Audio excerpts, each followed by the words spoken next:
ko na yung minarinig natin kanina pang barbecue.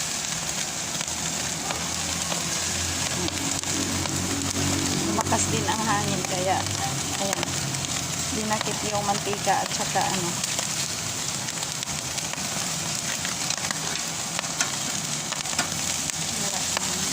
Ayan,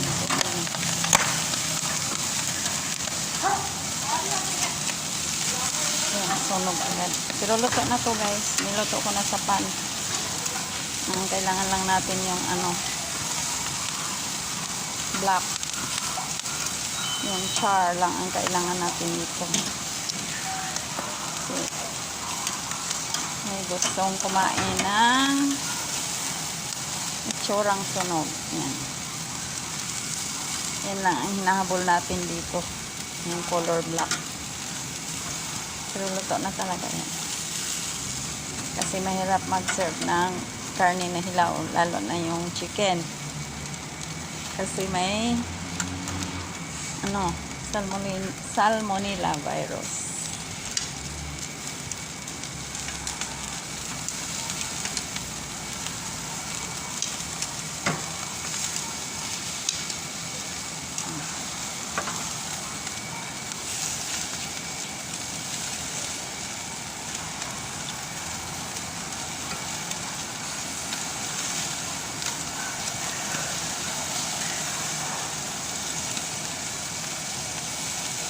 Tanggalin na natin yung iba kasi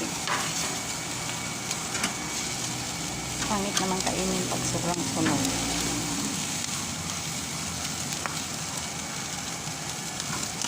Hindi tayo pwedeng kumain ng barbecue araw-araw guys kasi delikado daw sa cancer sabi nila. Pero kailangan mo rin kumain talaga ng barbecue minsan-minsan. Halimbawa, once a month.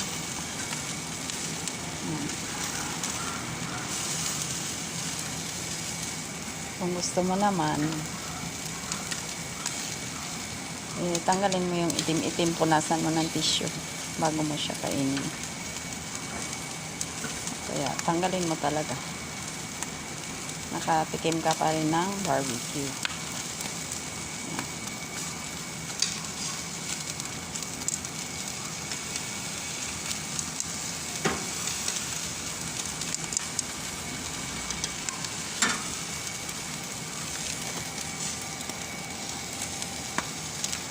Ang init. Nasobrahan ng lagay ng uling ng kasama ko. Akala niya ang lilitsunin buong baboy.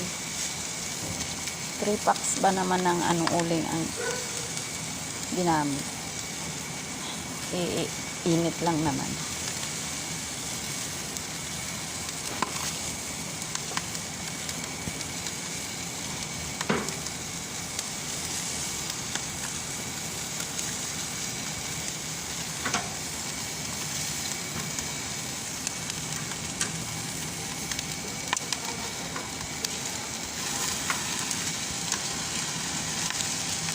Ay, sunog na. Sunog na guys.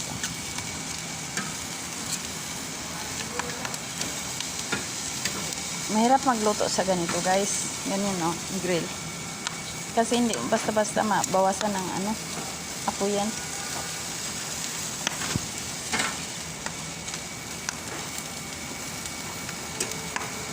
Nandyan na eh. Saan mo itapon?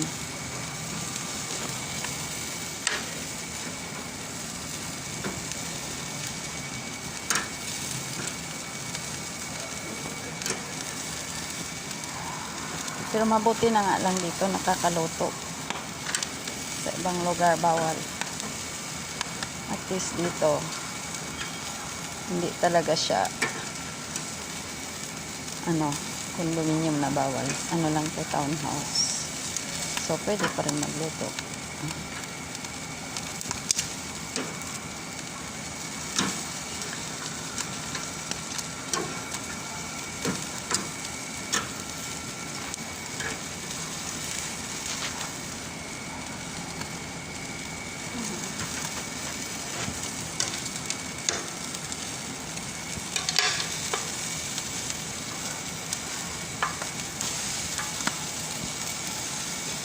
Mahirap maghabol ng pag basting. Lalo na't mainit ang apoy. So pagbaliktad mo sa isa, sunog na ang isa.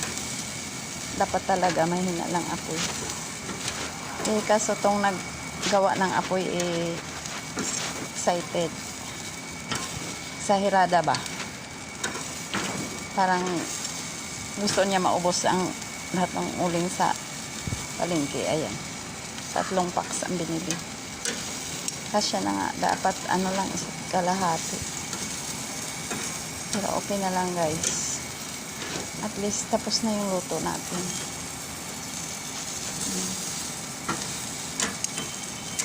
Sobrang init.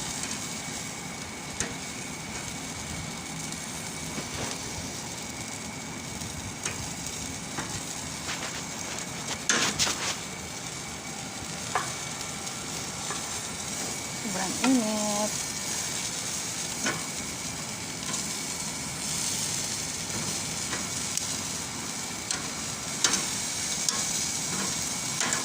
Ayan. Kunti na lang. Matatapos na tayo.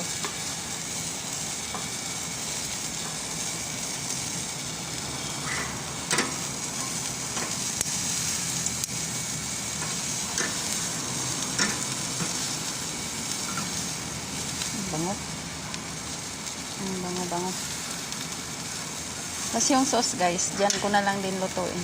Kasi hindi mo naman pwedeng anuhin yung apoy na yan. Hindi mo buhusan ng tubig kasi masisira ang grill. So kailangan maubos yung apoy na yan. So dyan ko na lang lulutuin ang sauce.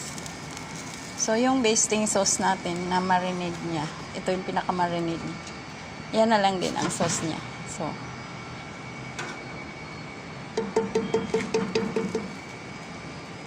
yan na ang pinaka-sauce niya. Iwanan na lang natin yan dyan hanggang sa maluto. Kasi sayang yung uling. So that's it guys. Luto na ang ating barbecue na pork at saka chicken. So that's it. Thank you so much for watching guys. I hope you will subscribe.